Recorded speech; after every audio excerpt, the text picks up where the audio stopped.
সেটা ঠিক করে এনেছে মানে কি ন্যাশনাল সিকিউরিটি ইন্টেলিজেন্স ডিজিএফআইটি সামরিক গোয়েন্দা সংস্থা।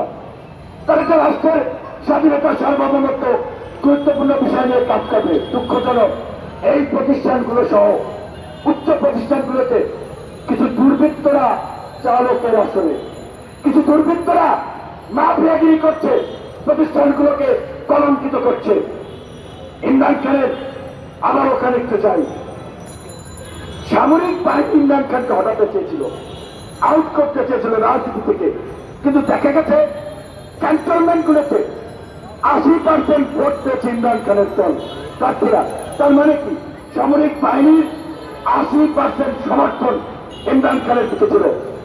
আমি বিশ্বাস করতে চাই আমাদের ডিজিএফআই বলেন, এনএসআই বলেন, পুলিশ বলেন, সরকারি সর্বস্তরে আজকে ঠিক একইভাবে 90% মানুষ এই সরকারের বিপক্ষে, গণতন্ত্রের পক্ষে।